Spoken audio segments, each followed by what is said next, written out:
રૂપાલા સાહેબે બે શિખામણ આપી. પહેલું, સત્તામાં આવ્યાના આટલા વર્ષે પરસોત્તમભાઈએ ભાજપના કાર્યકરોને વિરોધ ના કરવાની સૂચક શિખામણ આપવી પડી. તો રૂલિંગ પાર્ટીના કાર્યકર્તા તરીકે આપણે કઈ આંદોલન તો કરવાનું હોય નહીં, નહીંતર આપણે વિપક્ષમાં હતા.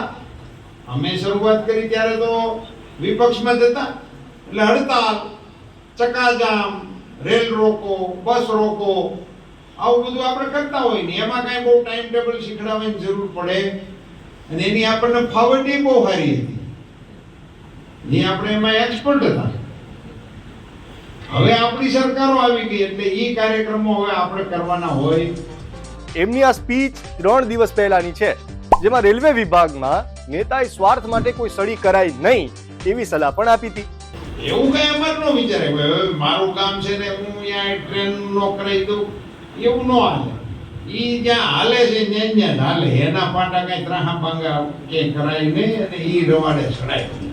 સાંસદની સલાહને હજી 48 કલાક નહીં થયા હોય ત્યાં એમની જ હાજરીમાં રામભાઈએ રાજકોટમાં ઉપરથી આવેલા અધિકારીઓ સામે ટ્રેનની ઉઘરાણી કરી લીધી. પણ ફરક એટલો છે કે રૂપાલાની સલાહ ગામડા માટે હતી અને રામભાઈએ ટ્રેન જિલ્લા માટે માંગી. શેર એન્ડ ડાઉનલોડ કરો દિવ્ય ભાસ્કર એપ.